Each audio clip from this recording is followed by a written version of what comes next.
विद्या भारती की online class में आप सभी का एक बार पुनः स्वागत है। हम कक्षा 9 के विज्ञान विषय का पाठ 8 गति पढ़ रहे हैं, जिसमें हमने दूरी, चाल, विस्थापन, वेग इनके बारे में पढ़ा।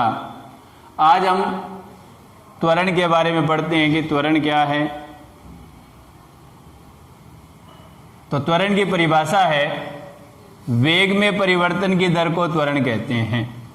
जब कोई वस्तु है उसके वेग में जब परिवर्तन होता है तो उस परिवर्तन में जो समय लगता है, जब उस समय का हम उसमें भाग देते हैं तो जो मान प्राप्त होता है उसे हम त्वरण कहते हैं। तो वेग में परिवर्तन की दर को त्वरण कहते हैं, या इसकी भाषा कि वस्तु के एकांक समय में वेग परिवर्तन को त्वरण कहते हैं। जैसे मान लीजिए एक लड़का है, वो चल रहा है और चलते चलते अचानक वह दौड़ने लग जाता है। तो मान लीजिए वो चल रहा है, उस समय उसका वेग है वो 20 मीटर प्रति किलोमीटर प्रति घंटा या मीटर प्रति सेकंड है, और उसका वेग बढ़कर 40 किलोमीटर प्रति घंटे हो जाता है। तो उसके वेग में जो परिवर्तन हो रहा है और इस वेग में परिवर्तन में जो समय लग रहा है, मान लीजिए वो 2 सेकंड का है। तो जब समय का भाग देते हैं वेग में परिवर्तन में कि 40 में से 20 गए, पहले तो एक चीज़ ध्यान रखनी है कि जब हम त्वरण निकालते हैं या वेग से संबंधित प्रश्न करते हैं तो समय का मात्रक किलोमीटर है तो उसको पहले मीटर में बदलना है। अगर वो समय है वो घंटे में है तो उसको सेकंड में बदलना है। अब मान लीजिए कि हम इसको 20 मीटर प्रति सेकंड कर लेते हैं, तो 20 मीटर प्रति सेकंड से उसका जो वेग है वो बढ़ गए 40 मीटर प्रति सेकंड हो गया। तो 20 में से 40 गए, 40 में से 20 गए तो कितने आ गए? 20। मतलब उसका वेग में परिवर्तन कितना हुआ? पहले वेग जो था प्रारंभिक वेग उसका 20 मीटर प्रति सेकंड है, अंतिम वेग उसका 40 मीटर। तो प्रारंभिक वेग को हम u से व्यक्त करते हैं, अंतिम वेग को हम v से व्यक्त करते हैं। तो v माइनस u, और समय का जब भाग देंगे समय का कि 2 सेकंड का लगा है तो उसमें 20/2 तो 10 मीटर प्रति सेकंड उसका स्क्वायर, उसका त्वरण आ जाएगा। तो सूत्र ये होता है इसका कि त्वरण बराबर होता है अंतिम वेग। अंतिम वेग जैसे हमने ये उदाहरण लिया, इसमें 40 मीटर प्रति सेकंड है, प्रारंभिक वेग उसका 20 मीटर प्रति सेकंड है, और समय है वो 2 सेकंड है। तो अंतिम वेग में से प्रारंभिक वेग को घटाना है, प्रारंभिक वेग में से अंतिम वेग को नहीं घटाना, क्योंकि अंतिम और प्रारंभिक हमेशा जो अंतर निकाला जाता है वो अंतिम में से प्रारंभिक का निकाला जाता है, नहीं कि प्रारंभिक से अंतिम का निकाला जाता है। तो अंतिम वेग माइनस प्रारंभिक वेग बटा समय, तो अंतिम वेग v, प्रारंभिक वेग u और समय हो गया t। तो सूत्र हो गया a बराबर v माइनस u बटा t।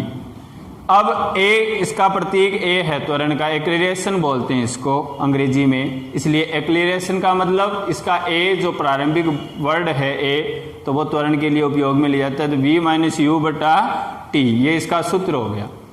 अब हम त्वरण के मात्रक ज्ञात करते हैं इसके सूत्र से। ये है वेग, इसको डेल्टा v भी लिख सकते हैं। डेल्टा का मतलब यहाँ पे परिवर्तन, चेंज, माइनस v मतलब वेग में परिवर्तन बटा t। तो वेग का मात्रक होता है वो क्या होता है? मीटर प्रति सेकंड, हमने पीछे पढ़ा है। चाल और वेग का मात्रक क्या होता है? मीटर प्रति सेकंड। तो वेग का मात्रक मीटर प्रति सेकंड बटा समय का मात्रक सेकंड होता है, तो मीटर प्रति सेकंड बटा सेकंड। तो ये सेकंड है वो नीचे आ जाएगा, तो मीटर बटा सेकंड गुणा सेकंड मतलब सेकंड स्क्वायर हो गया। अब जब सेकंड को जब ऊपर ले जाते हैं तो घात माइनस की लग जाती है, तो इसका मात्रक या तो मीटर प्रति सेकंड स्क्वायर ये लिख सकते हैं या मीटर प्रति सेकंड स्क्वायर ऐसे लिखा जा सकता है। ऐसे लिखने में घात माइनस की 2 लगानी है। तो ये है त्वरण का मात्रक, ये त्वरण का मात्रक हो गया। अब जो त्वरण है, त्वरण धनात्मक भी हो सकता है, ऋणात्मक से भी हो सकता है और शून्य भी हो सकता है। अब धनात्मक कब होता है? जैसे कोई वस्तु है वो 4 मीटर प्रति सेकंड वेग से चल रही है और उसका वेग बढ़कर 8 मीटर प्रति सेकंड हो जाता है। तो 4 मीटर प्रति सेकंड से 8 मीटर प्रति सेकंड उसका वेग हो गया, बढ़ गया। तो मतलब वेग बढ़ रहा है, यानी अंतिम वेग का मान जब ज्यादा हो और प्रारंभिक वेग का मान यदि कम हो तो जो त्वरण का मान है वो हमेशा धनात्मक आएगा। कि मान लीजिए 2 सेकंड का समय लगा है वेग बढ़ने में, तो अंतिम वेग 8 माइनस प्रारंभिक वेग 4/2, तो 2/4/2 बराबर 2 मीटर प्रति सेकंड स्क्वायर। तो त्वरण का मान आएगा वो धनात्मक आएगा, क्योंकि अंतिम वेग ज्यादा है। हमेशा ध्यान रखना कि जब अंतिम वेग अधिक होता है, प्रारंभिक वेग कम होता है, तो धनात्मक त्वरण होगा। तो अंतिम वेग प्रारंभिक वेग से जब अधिक हो तो कौन सा त्वरण होगा? धनात्मक त्वरण। दूसरा त्वरण है ऋणात्मक त्वरण। तो ऋणात्मक त्वरण क्या होता है कि कोई वस्तु है वो 8 मीटर प्रति सेकंड के वेग से चल रही है, उसका वेग है वो घटकर 4 मीटर प्रति सेकंड हो गया। तो प्रारंभिक वेग u का मान 8 मीटर प्रति सेकंड, अंतिम वेग v का मान 4 मीटर प्रति सेकंड। तो त्वरण बराबर होता है a बराबर v माइनस u बटा t। तो v का मान कितना है? 4, u का मान कितना है? 8 बटा समय है वो 2 सेकंड, तो 2, तो 4 में से 8 गए तो माइनस में आ जाएगा, माइनस का 4/2। तो त्वरण है वो उसका मान क्या आ जाएगा? -2 मीटर प्रति सेकंड स्क्वायर। तो त्वरण का मान क्या आएगा? माइनस ऋणात्मक आएगा। तो यदि अंतिम वेग प्रारंभिक वेग से कम हो तो कौन सा त्वरण होगा? ऋणात्मक त्वरण होगा। फिर आता है शून्य त्वरण। शून्य त्वरण कब होगा? मान लीजिए कोई वस्तु समान वेग से चल रही है, उसके वेग में कोई परिवर्तन नहीं हो रहा, उसका प्रारंभिक वेग भी 4 मीटर प्रति सेकंड है, अंतिम वेग भी 4 मीटर प्रति सेकंड है, तो वेग में कोई परिवर्तन नहीं हो रहा, 2 सेकंड समय है। तो 4 - 4/2 बराबर 0, 4 में से 4 गया 0, 0/2 बराबर 0 मीटर प्रति सेकंड स्क्वायर। तो त्वरण का मान क्या आया? 0। तो कहने का मतलब त्वरण है वो धनात्मक भी हो सकता है, ऋणात्मक भी हो सकता है, शून्य भी हो सकता है। धनात्मक कब होता है? जब अंतिम वेग प्रारंभिक वेग से अधिक हो तो उसे हम धनात्मक त्वरण कहते हैं। जब अंतिम वेग प्रारंभिक वेग से कम हो तो उसे हम ऋणात्मक त्वरण कहते हैं। और शून्य त्वरण जब अंतिम वेग और प्रारंभिक वेग का मान बराबर हो तो उसे हम शून्य त्वरण कहते हैं। अब हम एक और बात करते हैं कि एक समान त्वरण होता है, एक असमान त्वरण होता है। समान त्वरण किसे कहते हैं? कोई वस्तु है वो चल रही है, समान वेग से चल रही है, या एक सीधी सड़क पर है, वो उसका वेग है वो समान रूप से बढ़ रहा है, यानी उसका त्वरण का मान समान कब रहेगा? जब उसके वेग के मान में समान समय अंतराल में समान परिवर्तन होगा। कि मान लीजिए कि कोई वस्तु है वो 0 मीटर प्रति सेकंड से चलना शुरू करती है। मतलब 0 का मतलब होता है कोई जब गाड़ी चलना शुरू करती है तो उसका प्रारंभिक वेग 0 होता है। पहले उसका वेग है वो 0 है, फिर 1 सेकंड पश्चात उसका वेग है बढ़कर 5 मीटर प्रति सेकंड हो जाता है, फिर 1 सेकंड में उसका 10 मीटर प्रति सेकंड हो जाता है, फिर उसका 1 सेकंड में बढ़कर 15 मीटर प्रति सेकंड हो जाता है। मतलब उसका जो वेग बढ़ रहा है वो प्रत्येक समय समान अंतराल में समान बढ़ रहा है। यानी पहले 1 सेकंड में 5 मीटर प्रति सेकंड हो गया, मतलब उसमें 5 मीटर प्रति सेकंड के वेग की वृद्धि हुई। 5 से फिर 10 होने में उसको 1 सेकंड लगा, फिर 5 मीटर प्रति सेकंड की वृद्धि हुई, फिर 10 से 15 में उसको 5 मीटर प्रति सेकंड बढ़ा, 15 में से 10 गए 5 और 1 सेकंड उसका समय हो गया। तो समान रूप से बढ़ रहा है तो उसका जो त्वरण है आप प्रत्येक पद का निकालेंगे तो वो समान आएगा। तो कहने का मतलब जब वस्तु का वेग समान समय अंतराल में समान रूप से घटता है तो उसे ऋणात्मक त्वरण कह देंगे, या बढ़ता है तो उसे धनात्मक त्वरण कह देंगे। तो जब वस्तु का वेग समान समय अंतराल में समान रूप से घटता है या बढ़ता है तो उसे हम समान त्वरण कहते हैं। असमान त्वरण, अब इसी उदाहरण में ले लेते हैं कि पहले वो चलना शुरू किया, उसका वेग वो विराम अवस्था में है तो 0 मीटर प्रति सेकंड, फिर वो बढ़ के 5 हो गया, फिर अगले 1 सेकंड के पश्चात उसका जो वेग है वो 13 हो गया, 13 मीटर प्रति सेकंड हो गया, फिर अगला वेग है उसका वो 16 मीटर प्रति सेकंड। तो मतलब वेग समान रूप से नहीं बढ़ रहा, इसमें जो वेग बढ़ा तो वेग में वृद्धि हुई 5 मीटर प्रति सेकंड की, इनमें 13 में से 5 गए तो कितने हुए 8 मीटर प्रति सेकंड, इसमें 3 मीटर प्रति सेकंड, मतलब समय सब में 1-1 सेकंड का अंतराल है, लेकिन जो वेग में परिवर्तन है उसमें अंतर है। तो 5 मीटर प्रति सेकंड है, 8 है, अलग अलग है। तो वेग में जो परिवर्तन हो रहा है वो समान रूप से नहीं हो रहा, इसलिए इसे हम क्या कहेंगे, असमान त्वरण कहेंगे।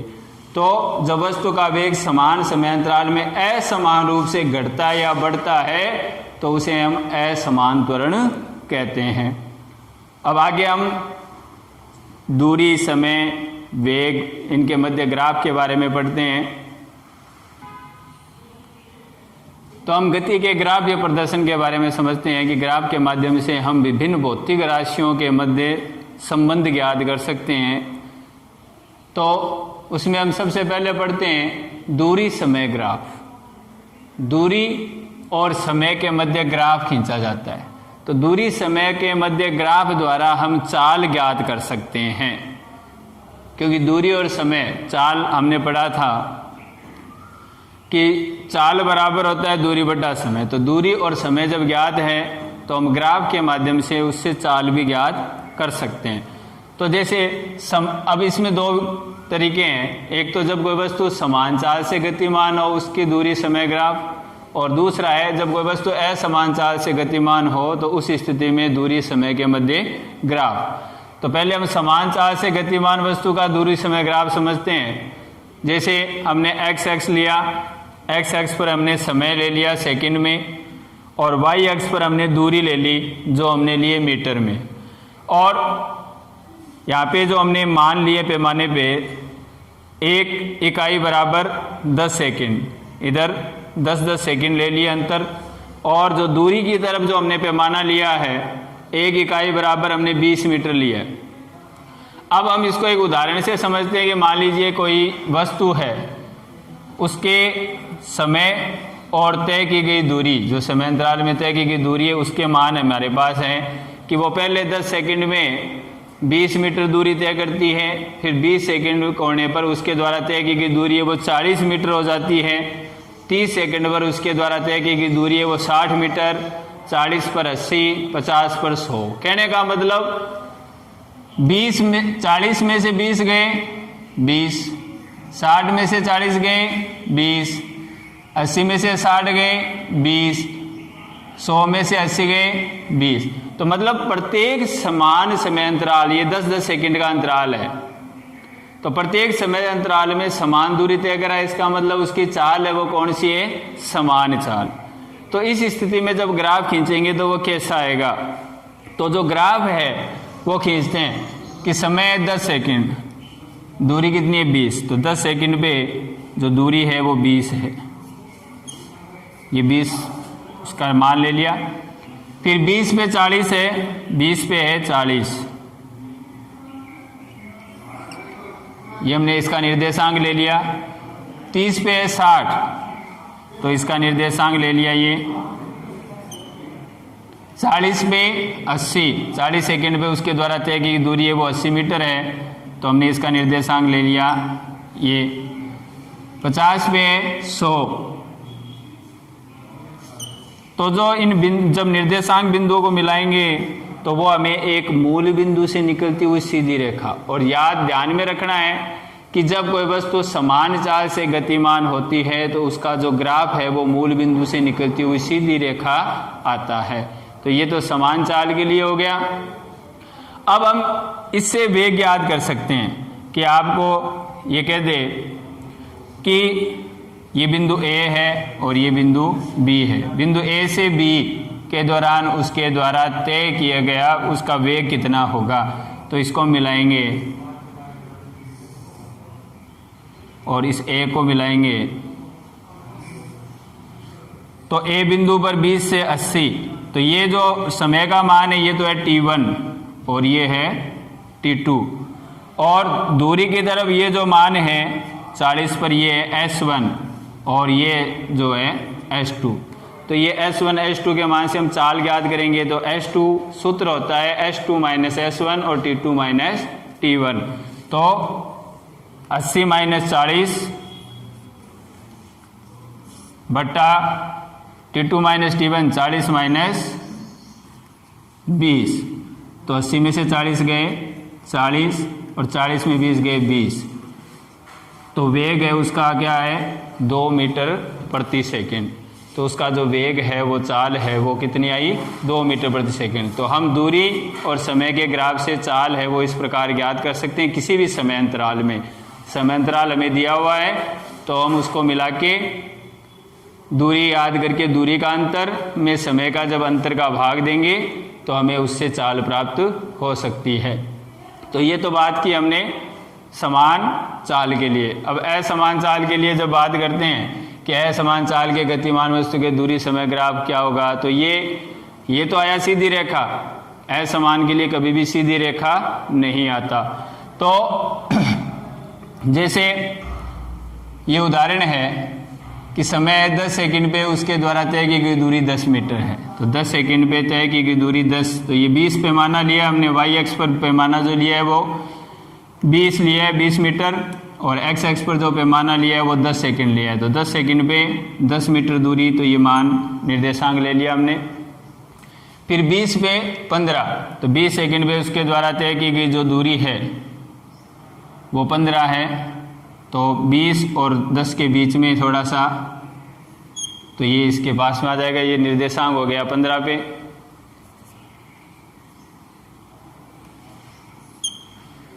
फिर 30 पे 25, तो 30 सेकंड पे उसके द्वारा जो तय की गई दूरी है वो आ गई 25। 40 पे 30, तो 40 पे आ गई उसकी 30।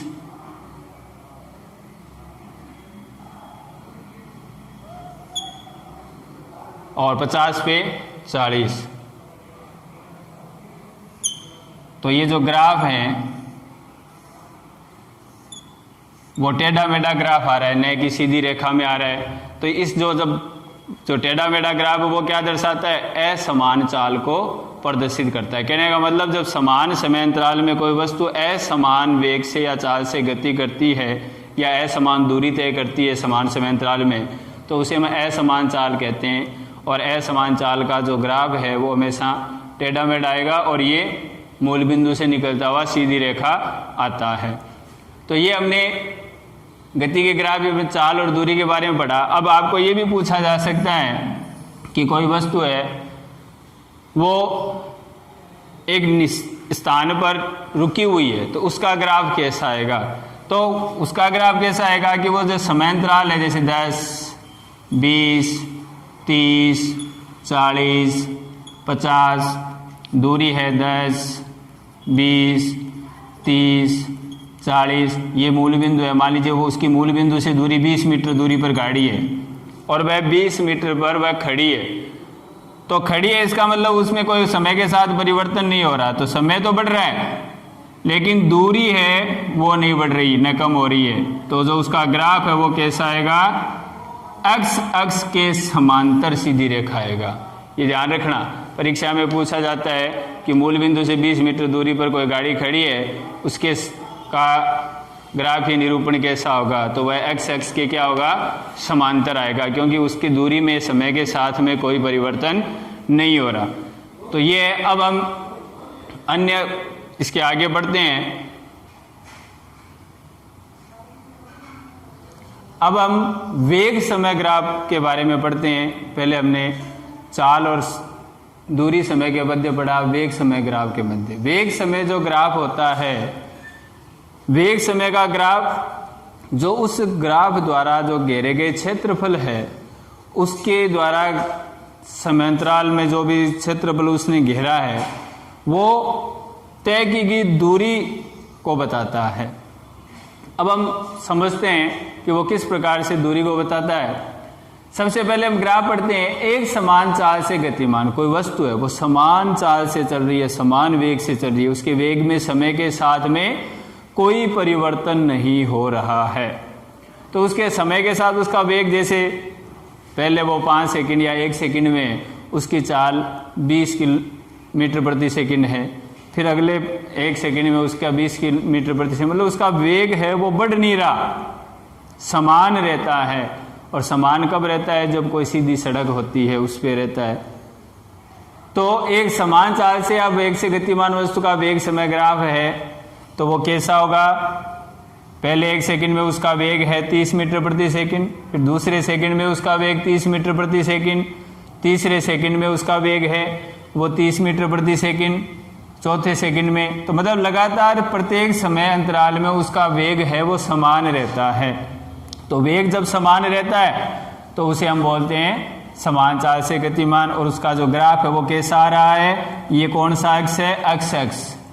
और ये जो ग्राफ है वो एक्स अक्ष के समांतर सीधी रेखा आता है। ध्यान रखना कि समान चाल से गतिमान वस्तु का वेग समय ग्राफ है वो एक्स अक्ष के समांतर सीधी रेखा प्राप्त होता है। तो ये पहला ग्राफ हो गया। और जैसे मैंने अभी बात की कि वेग समय ग्राफ वो क्या प्रदर्शित करता है, तो जैसे समयांतराल है, जैसे 1 सेकंड से लेके 3 सेकंड के मध्य आपको इस वस्तु द्वारा तय की गई दूरी निकालनी है। तो दूरी निकालने के लिए क्या करेंगे? इसको इससे मिलाएंगे सीधा लंबवत, और यहाँ पे 3 सेकंड पे एक सीधी लंबवत रेखा खींचेंगे।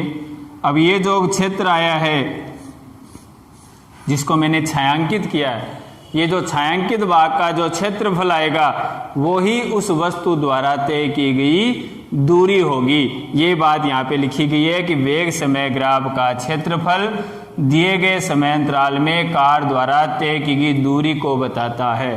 तो ये जो क्षेत्रफल आएगा, अब जैसे ये आकृति है, मान लीजिए ये वर्गाकार या आयताकार जो हो गई, तो ये इसकी चौड़ाई हो गई, ये इसकी लंबाई हो गई, तो लंबाई गुणा चौड़ाई, मतलब इसका मान निकाल लेंगे। जैसे इसको मान दे दें ABCD, तो AD गुणा AB, लंबाई गुणा चौड़ाई निकालेंगे, तो इस वस्तु द्वारा जो समयांतराल है उस समयांतराल में तय की गई दूरी है वो ज्ञात हो जाएगी। जैसे 1 से 3 सेकंड, तो 2 सेकंड हो गए, 3 में से 1 गया था, कितने सेकंड? समय T का मान कितना हो गया है? ये AD का मान कितना हो गया?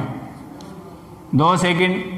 और 0 से 30, तो ये हो गया, इसका मान हो गया 30, तो AB का मान कितना हो गया? 30, तो 30 गुणा 2 बराबर 60 मीटर। तो 2 सेकंड में A से D तक आने में जो तय की दूरी है वो कितनी होगी? 60 मीटर। तो इसी प्रकार ये बात यहाँ लिखी हुई है कि कोई भी वेग समय ग्राफ में जो ये दूरी बताता है, क्षेत्रफल है, वो किसको व्यक्त करता है? दूरी को। असमान चाल से गतिमान वस्तु वेग समय ग्राफ, असमान चाल से कभी उसका वेग बढ़ता है, कभी घटता है, कभी बढ़ता है। तो असमान चाल से वेग से गतिमान वस्तु का जो ग्राफ होता है वो कैसा आता है? जिगजैग रेखा या टेढ़ा मेढ़ा आता है। तो ये है असमान वेग से गतिमान वस्तु का। जैसे यहाँ पे उसका वेग 10 मीटर प्रति सेकंड है, फिर 2 सेकंड पे उसका वेग बढ़ के 30 मीटर प्रति सेकंड हो गया या 20 मीटर प्रति सेकंड, फिर वापस 10 हो गया, फिर 30 हो गया, तो वो बढ़ रहा है, तो वो टेढ़ी मेढ़ी रेखा प्राप्त होता है। तो ये असमान चाल से या वेग से गतिमान वस्तु का हो गया। तीसरा हम पढ़ते हैं एक समान त्वरित गति। समान त्वरित गति का मतलब है उस वस्तु के वेग में जो परिवर्तन हो रहा है वो समान रूप से हो रहा है। अभी हमने त्वरण पढ़ा था कि वेग में परिवर्तन की दर को त्वरण कहते हैं। और त्वरण, समान त्वरण किसे कहते हैं? जब किसी वस्तु में वेग में परिवर्तन समान रूप से होता है, समान रूप से बढ़ता है समय के साथ। तो इसका वेग मान लीजिए पहले 5 सेकंड में 10 मीटर प्रति सेकंड था, फिर 10 सेकंड पे इसका वेग है वो 20 मीटर प्रति सेकंड हो गया, 15 पे, मतलब समयांतराल समान है, 10 में से 5 गए, 5 सेकंड में बढ़ के वो 20 हो गया, फिर अगले 5 सेकंड में बढ़ के वो 30 हो गया, मतलब 10 मीटर प्रति सेकंड बढ़ रहा है। और फिर अगले 5 सेकंड में उसका वेग है वो 40 हो गया। तो उसका जो ग्राफ है वो कैसा आएगा? मूल बिंदु से निकलती हुई सीधी रेखा। तो हमेशा ध्यान रखना, एक समान त्वरित गति से, समान त्वरित गति का मतलब किसी वस्तु के वेग में समान रूप से जब परिवर्तन होता है तो उसका वेग समय ग्राफ है वो आता है मूल बिंदु से निकलती हुई सीधी रेखा प्राप्त होता है। और अब इसमें मान लीजिए क्षेत्र निकालना हो तो इसको मिला देंगे और इसको मिला देंगे। तो इस समय अंतराल में 10 से लेकर 15 सेकंड के दौरान उस वस्तु द्वारा तय की गई दूरी निकालनी हो तो वह उस क्षेत्रफल पर निर्भर करेगा जो उस दौरान उसने घेरा है। तो इस क्षेत्र का जब क्षेत्रफल निकालेंगे वो उसके द्वारा तय की गई दूरी होगी। तो हम जब इसके समांतर एक रेखा, एक्स के समांतर एक रेखा खींचेंगे तो ये तो बन गया एक आयत और ये बन गया एक समकोण त्रिभुज।